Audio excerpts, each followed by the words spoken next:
Shalom, selamat pagi Bapak Ibu, Saudara, rekan-rekan yang saya kasihi di dalam Tuhan Yesus Kristus. Dengan penuh sukacita kembali pagi hari ini kita berjumpa di dalam program Motivasi Pagi. Firman Tuhan yang hendak kita baca, kita renungkan bersama pada saat ini terambil dalam Kolose pasal 3 ayat yang ke-17 yang berbunyi demikian. Dan segala sesuatu yang kamu lakukan dengan perkataan atau perbuatan, lakukanlah semuanya itu dalam nama Tuhan Yesus, sambil mengucap syukur oleh Dia kepada Allah Bapa kita. Amin. Bapak Ibu Saudara terkasih, kita akan merenungkan firman Tuhan pada pagi hari ini di bawah tema menjadi saksi Kristus dalam perkataan dan perbuatan. Bapak Ibu Saudara yang dikasihi Tuhan, dalam suratnya kepada jemaat di Kolose, Rasul Paulus memberikan petunjuk praktis tentang bagaimana hidup sebagai pengikut Kristus. Salah satu penekanan utama Paulus adalah bahwa iman tidak hanya tercermin dalam perkataan, tetapi juga dalam perbuatan. Di tengah masyarakat yang seringkali dipenuhi ketidakadilan, egoisme, dan kecurangan, kita sebagai orang percaya dipanggil untuk menjadi saksi yang hidup bagi Kristus, baik melalui apa yang kita katakan maupun apa yang kita lakukan.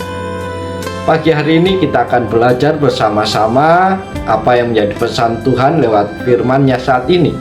Pesan yang pertama adalah peran perkataan dalam kesaksian iman.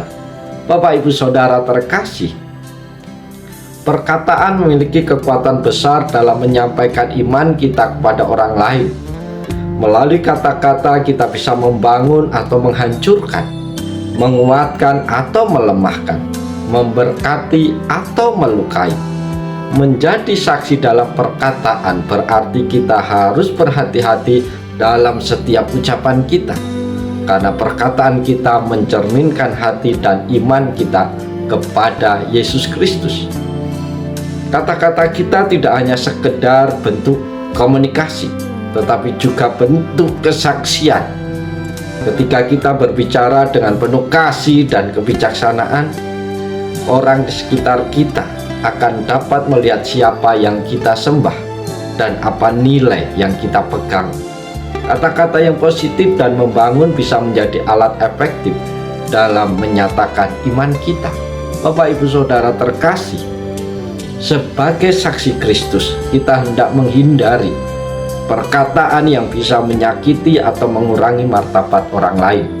Setiap perkataan yang kita ucapkan harus mencerminkan kasih Kristus dan memancarkan terangnya kepada orang di sekitar kita. Seperti yang dikatakan dalam Kolose 4 ayat 6, hendaklah kata-katamu senantiasa penuh kasih, jangan hambar, sehingga kamu tahu bagaimana kamu harus memberi jawab kepada setiap orang. Pesan Tuhan yang kedua adalah peran perbuatan dalam kesaksian iman. Saudara-saudara yang dikasihi dan yang diberkati oleh Tuhan, tidak cukup hanya dengan berkata-kata, iman juga harus dinyatakan melalui perbuatan. Tindakan kita sehari-hari mencerminkan nilai-nilai yang kita anut dan menjadi bukti nyata iman yang kita percayai. Rasul Paulus menekankan bahwa segala sesuatu yang kita lakukan harus dilakukan dalam nama Yesus. Artinya setiap tindakan harus selaras dengan nilai-nilai Kristus. Bapak Ibu Saudara, rekan-rekan yang dikasihi Tuhan, perbuatan yang kita lakukan memiliki dampak besar pada kesaksian kita. Dalam perbuatan kecil seperti membantu orang yang membutuhkan, bersikap jujur di tempat kerja, atau menunjukkan kesabaran di tengah situasi sulit, kita sedang menampilkan karakter Yesus. Dunia mungkin tidak mendengar khotbah kita, tetapi mereka akan melihat cara hidup kita, dan dari situlah mereka dapat mengenal siapa Tuhan kita. Sebagai orang percaya, kita dipanggil untuk hidup dalam kasih dan kebenaran. Perbuatan kita harus menjadi refleksi dari iman kita kepada Yesus. Tindakan yang mencerminkan kasih Tuhan akan memberikan dampak positif kepada mereka yang menyaksikannya. Dalam Matius 5:16, Yesus mengingatkan kepada kita, demikianlah hendaknya terangmu bercahaya di depan orang, supaya mereka melihat perbuatanmu yang baik dan memuliakan Bapamu di sorga. Pesan Tuhan yang ketiga adalah motivasi yang benar dalam melayani sebagai saksi Kristus. Bapak Ibu Saudara terkasih, ketika kita melayani sebagai saksi dalam perkataan dan perbuatan, penting bagi kita untuk memiliki motivasi yang benar. Paulus menyebutkan bahwa segala sesuatu harus dilakukan dalam nama Tuhan Yesus dan dengan ucapan syukur. Ini menunjukkan bahwa motivasi kita dalam bersaksi bukanlah demi pujian manusia, tetapi untuk memuliakan Tuhan dan mengekspresikan rasa syukur atas kasih karunia-Nya. Ketulusan dan rasa syukur menjadi pondasi penting dalam kesaksian kita. Ketika kita melakukan segala sesuatu dengan ucapan syukur, kita menunjukkan bahwa segala tindakan kita berasal dari hati yang telah dimerdekakan oleh kasih Tuhan. Motivasi kita bukan lagi untuk mencari penghargaan dunia, tetapi untuk memuliakan Tuhan dan menjadi berkat bagi orang lain.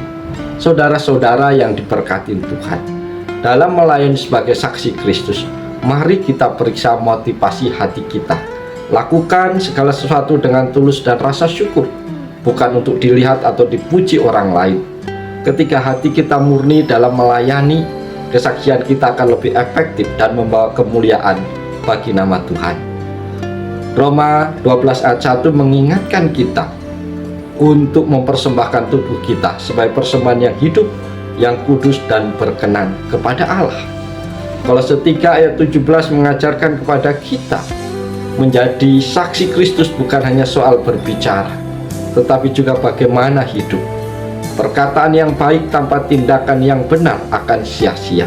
Begitu pula tindakan yang benar tanpa motivasi yang tulus tidak akan membawa kemuliaan bagi Tuhan. Melalui perkataan, perbuatan, dan motivasi yang benar, kita dapat menjadi saksi Kristus yang efektif di dunia ini. Biarlah firman Tuhan yang singkat di pagi hari ini menolong kita, memberkati kita, memotivasi kita untuk senantiasa dapat menjadi saksi Tuhan yang mempermuliakan nama Tuhan di seluruh kehidupan kita. Oleh sebab itu, mari kita jalani hari ini dengan penuh sukacita, dengan penuh semangat, lakukan yang terbaik. Apapun aktivitas kita hari ini, biarlah itu memuliakan nama Tuhan. Oleh sebab itu, selamat pagi, selamat berkarya. Tuhan Yesus dipuji, Tuhan Yesus dipermuliakan. Haleluya. Amin.